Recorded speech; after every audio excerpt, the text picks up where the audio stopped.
This program is brought to you by Rogers Xfinity, connecting you to more of what you love. Visit Rogers.com for more details. The opinions expressed in the following programs are those of the participants and do not necessarily reflect those of Rogers Cable or Rogers TV.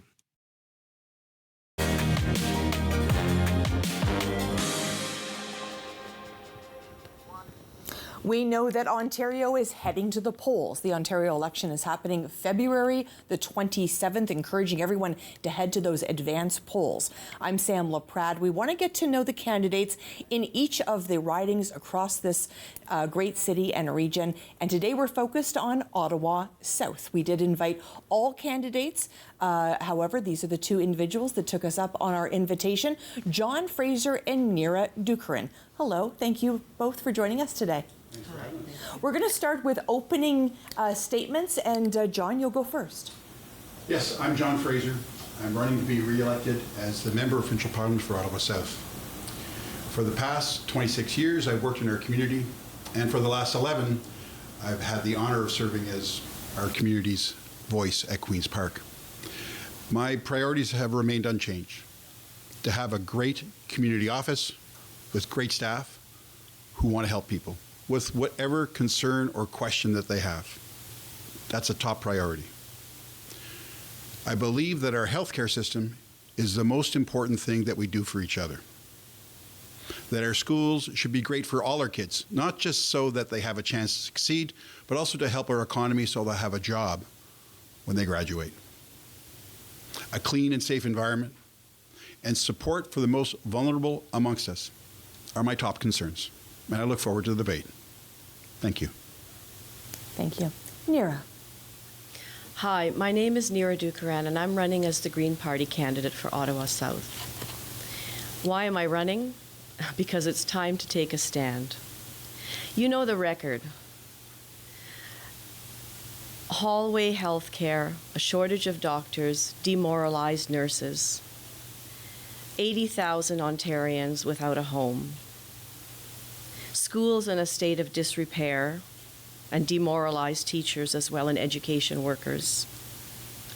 Digging tunnels under Highway 401. With every step that Doug Ford takes, he is walking further away from the people of Ontario who need a government that cares about the people and that will put people before profits. We need a plan. Doug Ford does not have a plan. What he has is a set of knee-jerk, one-off, crazy ideas that will take money from the places we need it: healthcare, Thank you. Housing. We're going to have our first question. Okay. John, housing is a big issue in this province. We know it affects people coming into this country, immigrants, refugees. We know it's obviously impacting the people of Ontario. How will you ensure that Ontarians have safe, affordable housing? So thank you very much for the question. I think about 6 or 7 years ago, housing became increasingly more of a problem. Through our office, we developed a relationship with Ottawa Housing. We didn't go through counselors, so we do our best to help people who are in crisis to find a home, a place to live. In our platform there's a return to real rent control, emergency support for those who are facing eviction. For homeowners, we're looking at eliminating the land transfer tax for new home buyers and seniors who are downsizing. We're looking at eliminating development charges to try to encourage the development of homes that are more affordable within our communities, and I look forward to the rest of the debate. Debate. What we need to resolve the housing crisis is, first of all, a strategy. I'm going to come back to, we need a plan. We need a comprehensive, integrated plan. We need, in Canada, a national housing strategy, because it's not just a problem in Ottawa South or Ontario.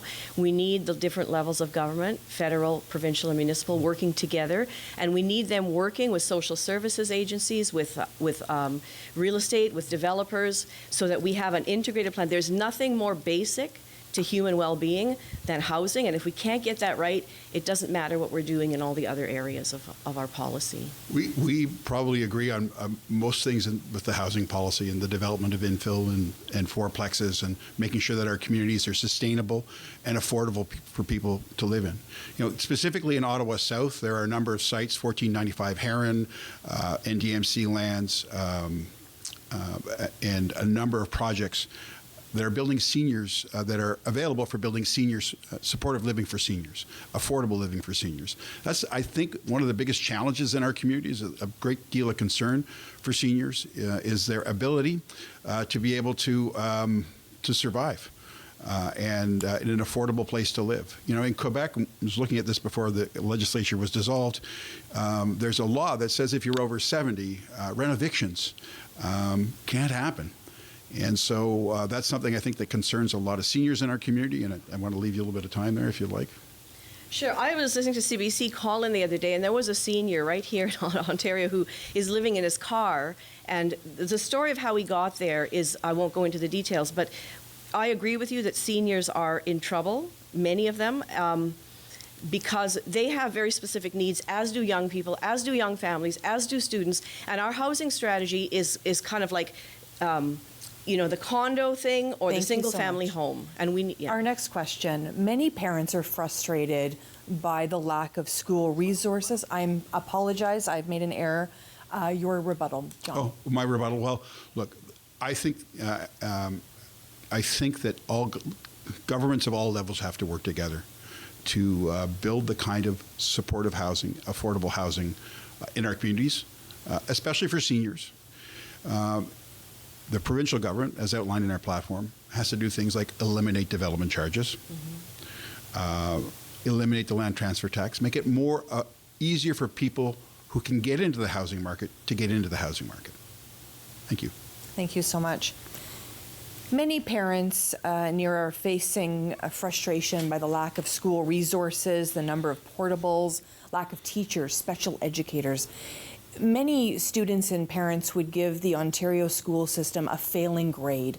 What would you do to ensure that our school system moving forward gets a passing grade by families in Ontario? That's such an important question, and I spent 30 years with the Ottawa Carleton School Board as a teacher in this system. And what we need is we need to move public education to the top of the queue and be investing in the buildings that are falling apart, in teachers, in educational workers. We need all the support workers in the classrooms. We need to make this a priority. And this government is clearly starving the public education system in the same way that they have starved the public health system. And as we see the public health system crumbling, our public education system is only a few steps behind. And anyone who's not working directly in the schools, as a student, as an involved parent, as an educator, may not be aware of how desperate things are in the schools. But they are very bad, and we need political will to move public education to the top of the queue. Yeah. Thank you. Again, we agree. I have a younger sister who's an EA in a school. So I think most people would be surprised by the kind of things that are happening in schools right now. The level of violence, the lack of support for children with special needs, that's actually diminishing and going backwards. I mean, you know, in the public board here, they're looking at eliminating the alternative schools, which is, you know, we know that people learn differently. And so the opportunity for our kids to thrive and to learn and to learn in a way that they can achieve what they need to achieve, you know, by the methods of teaching, the type of school environment they have, and the need for mental health supports in our schools. So I don't know if you have anything to add. I could add quite a few things. What I've seen in the schools, and I worked right here at Ridgemont High School before I retired in 2019, is I saw in front of my very eyes the school-to-prison pipeline working out in our schools, where we didn't have support. The principal in charge at that time, I can't tell you how often the police just had a permanent parking place in, and I watched them chase kids down our hallways. So that entire ugly scenario where we can't meet our kids' needs, and so teachers and administrators, beleaguered, end up relying on the police, is very dangerous, and that is happening in our schools. I agree with John. We need differentiated instruction of every kind. The best pedagogy We are not, there's nothing, there's very little that's happening in our public education system right now in Ontario that follows any best pedagogical practice. It's politically expedient, it's cutting costs. What's the cheapest way to do things? De-streaming is a political football. It is not working in our schools. So there is a lot that is wrong with our schools, and all of the foundation of good pedagogy is being pulled out from underneath. And our children are suffering the most, and their families, and our education workers are really under stress. I'm surprised that they haven't gone out on the picket line the way nurses have. Your rebuttal starts now. Wasn't that it? No, that was, you were still in debate. Yes. Okay, so now you can have another 30 seconds. What can I say? Doug Ford is putting profits and his friends and his spa at Ontario Place and his tunnel under the Ford, all these crazy ideas in front of seniors needing health care and wraparound services in good, stable housing on limited pensions, in front of kids in school, kids with autism, my own son, my nephew, who don't have the services they need. Thank you so much. We know that recently Ottawa's Mayor Mark Sutcliffe asked both the provincial and federal governments to step in with more funding for the capital, specifically regarding the public transit system. What is your plan for funding Ottawa's LRT? Well, we've made a commitment. Well, first off, we're the government that initiated the LRT here in Ottawa, both through north and south and through east-west. We're committed to the expansion of LRT, it's phase 3 and 4, to upload the costs that are incurred in running those rail systems to the province. I think that that's very important. I mean, if you take a look at the kind of benefits that Toronto gets in public transit and the kind of capital investments, I think we get like 45 cents on the dollar here in Ottawa compared to Toronto. And there's this attitude in the Premier's office that Toronto is the center of the universe, and it's not. Thank you. Debate. Yeah, Ottawa's LRT and public transit system is actually a complete disaster. And again, it goes back to the bottom. It goes back to how the whole thing started. The contract that was awarded to SNC-Lavalin and others to set this up was not transparent, and I don't know what kind of procurement process they went through. The management of OC Transpo is, my husband drove an OC Transpo bus for 17 years. I used to hear the stories every day when they changed the scheduling of drivers to this online software that was not working. We had drivers sitting at OC Transpo in Belfast waiting for shifts that never came. That's our taxpayers' money that was paying people to sit and have coffee. It's not the driver's fault. The management of OC Transpo is very poor. Anyone standing outside, you don't have to know the details of how buses work and actually the purchase of some of those buses, which was crazy, and those trains, because I'm from Winnipeg. We know how to build buses and buy the right buses for this weather. Somebody up there didn't know how to do that, and it's just really, it's kind of like mismanaged in a severe way from the bottom up. So I would change it. I would start with a clean sweep of management. The person in charge of a lot of that now is still not doing the job that needs to be done. And we keep throwing more money for phase 2 and phase 3 when we're throwing good money after bad, and we're not getting the service. And I talk to people every day, including my son who takes the bus to work, who's called me the other day saying, "Mom, I'm standing here at Herdman and the bus hasn't come. Can you pick me up again?" So this is like so unacceptable, so unacceptable. And we have to start with new management and hold them to account and have transparency. People need to be able to see and inspect what they're doing, and that's what we need. That's what I would do. Simply uploading the costs of LRT and rail here in Ottawa so that we get the same kind of deal that we get in Toronto will help the city to the tune of about $100 million a year, which will allow us to invest in those things that we need to invest in. Rebuttal starts now. So there is a challenge post-pandemic and with virtual work of getting people back on transit. That's something that's going to require not just the city, but the province to work with the city to help make sure that public transit is able to flourish, that get ridership up. When you have the kind of support that you need as a city from the province, like Toronto, you can make your fares more affordable. You can try innovative things that will help you improve your service. Thank you. Neera, long-term care for seniors is concerning for many, many families. They're facing very difficult decisions regarding their loved ones. Where do you stand on how we care for Ontario seniors? I would say very much like our public education and public health care system, long-term care needs to be approached in the same way as how do we look after our elders. And again, like in all of those other areas, our clientele is very diverse. So there is no one size solution. There are people who need, I remember my father going through this, we tried other options, but he had to go into a care facility that had a lot of health supports. But there are seniors who do not want to go into those and cannot live any longer and don't want to in their single family home. And we need a range of options in between, including this. There are some really creative solutions out there to allow seniors to sell their family home where they raise their family and buy equity into a common debate.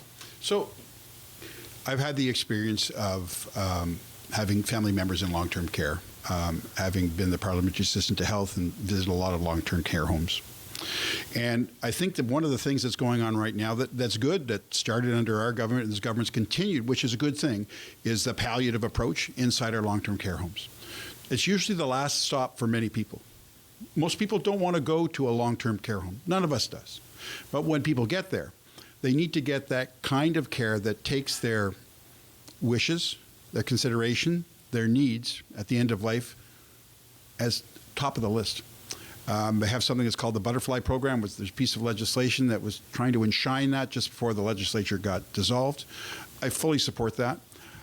You know, we're also very blessed in Ottawa South. We have two really great not-for-profit long-term care homes, St. Pat's and the Pearly Health. They're very strong institutions. They deliver great care. You know, it's hard in long-term care because about 3/4, or a little less than 3/4, are private operators. And literally, the law is like a franchising agreement, and we're trying to manage these private operators who have this pressure of making a profit and caring for people. I just don't think you can serve two masters. And so we have to do more to ensure that the care that's delivered in those homes is the care that we would expect for any of our family members. Yeah, I would like to speak to that. I think in the current environment, we can't expect government to do everything. So I think that I am very much in favor of these private-public partnerships. I mean, Chartwell's or Rivera or any of these guys running without inspection just for profit, bottom line, is obviously resulting in very poor care and some quasi-criminal treatment of our elders. Your rebuttal starts now. But the private-public partnership, whether federal or provincial, and we've seen it federally misfire under Stephen Harper around energy, we have to have government oversight, robust, consistently funded, expert government oversight, government inspection, government regulation to make sure that public good is being balanced with the profit motive of the private corporation in this partnership, and that's what's happening. We know affordability is a top issue in this province for so many, including people with disabilities. John, talk to me about the plan for people in Ontario to put food on the table and to be able to afford living in this province. Thank you very much, Sam. First off, for those who are living on disability, our party's platform, and I think 3 parties' platforms, all call for a doubling of ODSP. People can't exist on $1,300 a month. We're also going to provide an income tax cut that will save families around $950 a year, and then on top of that, take the provincial sales tax off of home heating and hydro. So it should save families about $1,150 a year. But look, you know, personally, myself, I think we're going to have to come to a point where there's a universal basic income to ensure that people can have a roof over their head, eat, and care for themselves. Thank you so much. Debate. Yeah, I'm going to say that is exactly what I think we need to do as well, and Greens do. First of all, with double ODSP, my son is on ODSP, and I can tell you that there's no way he could live on that. He's living in my basement. We definitely need progressive tax cuts, which is what the Greens offer for lower and middle income Ontarians, people and families. And if there ever was a time to bring in universal basic income, this is it. During the pandemic, the federal government went out and put together CERB. Yes, there were problems with the rollout, but we didn't have a lot of they did the best they could, and then they had to fix what didn't go well after. We don't have to get UBI perfect to roll it out. People are hurting. Homelessness, food banks, people, we need UBI actually now. We don't need another study. We don't need a 5-year rollout. People need help now. And there is no, if ever there was a time for universal basic income, it's right now, today. So I think one of the worst things that the Ford government did when they came to power was they ended the UBI pilot, the Universal Basic Income pilot. And the government had signed contracts with people. Basically, they took a risk, and then the government just dropped them off a cliff. And that's continued to happen with people on ODSP, with people looking for a family doctor, with kids looking for extra help in school. It's just like the government just lets people fall off a cliff. And I think it's our responsibility to ensure that people have the basic needs of life, and having a family doctor, being able to put food on the table, having a roof over your head. Those are, we're a prosperous province. We should be able to deliver those things to people. Rebuttal. We are a prosperous province, and we should be able to deliver those things to people. And the problem here is one of priorities and distribution and lack of transparency and insiders up at Queen's Park who have Doug Ford in their pocket. That is what's going on here. There is no reason why people should be, there is no reason why there should be one homeless person in Ontario, one child going without breakfast to school in the morning, one senior without the proper kind of social assistance and housing needs that they need on a fixed income. There is zero reason why Ontario can't afford this for all Ontarians. Nira, we know health care is a top issue in this election. The lack of family doctors, the long wait times, overburdened emergency rooms. This is worrisome for the people of Ontario. How will you ensure the people of Ontario have the improved health care solutions they're looking for? One of the models, the community health hub model, is far and away endorsed by anyone who knows anything about how we need to deliver health care going forward, integrated community health hubs. And I've sat in on many sort of seminars, webinars, stood on the picket line with people to advocate for this. Not allowing this government to privatize so much and drain resources from our public system and drain not just financial resources but nurses and other health practitioners into a private system that is overbilling OHIP for the same services that the public system can pay for at a lower rate. Doctors need to be, family doctors need to be relieved of administrative paperwork burdens so they can do their job, which is dealing with patients. So, right now in Ontario, 2.5 million people don't have a family doctor. In Ottawa South, that's 21,300 people, or 1 in 6. You could fill the Canadian Tire Centre and still have 2,000 people standing outside with all the people who don't have a family doctor in Ottawa South. Don't have access to primary care. That is a root problem in our healthcare system. It's really hard to stay healthy if you don't have a family doctor. It's really hard to get that next level of care if you develop a chronic disease or some need for a specialist.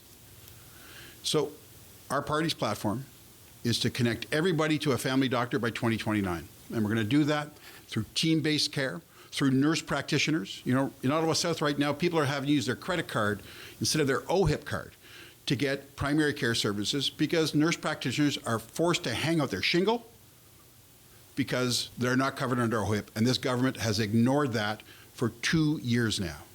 So that's a basic problem in our healthcare system that needs to be fixed. Hallway healthcare, it's worse than ever. About 2 years ago, only 13% of women at one point were getting their breast cancer surgeries on time at one of our hospitals. How can that be? Problem is, Doug Ford's priorities, they're all wrong. He's focused on booze and bike lanes and tunnels instead of the things that are important to our families, like healthcare, good schools, support for the most vulnerable. One thing I would say is that this idea, I agree with most of that, but this idea that we need 4 years to get everybody in Ontario a family doctor is actually not true. I sat in on a webinar 2 weeks ago with the Ontario Medical Association, and the public spokesperson there talked about a pilot in BC that within 4 months got everybody in BC a family doctor. So we need to look at what's happening in BC and take that model. We don't have 4 years. If I were the person waiting and was told I need 4 years, don't worry, your government's on it and you'll get a doctor in 4 years, that wouldn't be enough for me. Your rebuttal starts now. Okay, and my rebuttal, I will add to that, of course we all know, maybe some of us don't know, that there are accredited doctors from other provinces and other countries who are driving Ubers and waitressing, who we need a rigorous, streamlined, quality control way to bring these foreign trained professionals or trained medical professionals from other provinces into our system, because we have doctors here who could be offering those services now, and we don't have a system to get them in the system. We have one question for each of you. Each of you will have 45 seconds to respond. The question is this: what is your top priority in this election on February the 27th? John, go first, please. Top priority is finding everybody in Ottawa South who doesn't have a family doctor, a family doctor. Healthcare, it's always been my top priority. Ever since I ran as the MPP in Ottawa South in 2013. I think it's the thing that we do for each other that ensures that the care that we need is there for us when we need it. Doug Ford has failed at that. His priorities are wrong. You know, healthcare is worse than it's ever been. You can still look at the general hospitals, general campus sent out a note that says we're going to be using places like gymnasiums. You know, I met a pregnant woman who was in an emergency room for an ear infection, and she was there for 12 hours. 12 hours. I have lots of other stories like that. We need to fix our healthcare. Neera. I would say there's two things I would do. Number one, in any crisis, you need to do two things. You stop the bleeding, and then you turn the ship around. Stopping the bleeding means whatever we need to do in the short term to get people housed, get people out of tents, get people out of this cold at night, a UBI, an immediate UBI that will allow people to have money at their disposal to buy food, to buy medicine, and make a priority to accelerate getting people, family doctors, which is streamlining an accreditation system, and getting people into community health hubs. That's stopping the bleeding. And then turn the ship around, help Ontarians understand what the Greens offer, which is a plan, a comprehensive plan based on the most solid premise that we have on the planet, in the country, and in this province, which is the limited carrying capacity of the earth. I'll ask everyone to do a closing statement, and Neera, you'll start first. Okay, so I'm just going to thank you. I'm going to come back to this idea of a plan. Nobody's got a plan because they're misdiagnosing the problem. The real problem, while we're talking up here at Tier 2 about health and affordability and homelessness, which are all real problems, the real ground problem is that we are trying to live on this planet in 2025 as though we're living in 1980 or 1960. This is no longer the case. This planet, our resources we have a limited supply, and we are acting, all of our policies, social, economic, political, are working in defiance, in pure denial of this basic premise. And so when our energy costs are going up and we're going to just drill more, people's energy costs in this country are skyrocketing. Nothing this current government is proposing with Enbridge or nuclear is going to bring our energy costs down. We need to turn around our energy sector and be subsidizing and supporting renewables because it's there, the technology's there, the startups are there, and we're not supporting them. Thank you both to our candidates today. A reminder, we did invite all candidates. I'm so sorry. John, your closing statement. Thanks very much. Look, I'm just asking the people of Ottawa South for their confidence again to continue to serve as their MPP, to focus on those things that are important to our families, kind of schools that we depend on, healthcare, making sure we have a clean and safe environment, making sure that there's opportunity for our kids by having a good economy. Now look, Doug Ford didn't call this early and expensive election because he wanted to help you find a family doctor, or to make your kids' school any better, or to make your life any easier or more affordable. Doug Ford called this election because he wants something from you. He wants 4 more years of power, 4 more years that he hasn't earned, and 4 more years of more of the same for you. I'm asking the people of Ottawa South to support me on February 27. Thank you very much. Thank you so much to both of our candidates today. A reminder, we did invite all candidates to the debate today, and these are the two individuals that took us up on our invitation. I'm Sam Laprade, encouraging everyone to vote. February 27th is the Ontario election. Lots of advanced polls for you to go to, but we know Mother Nature has brought us lots of snow, so we want to make sure that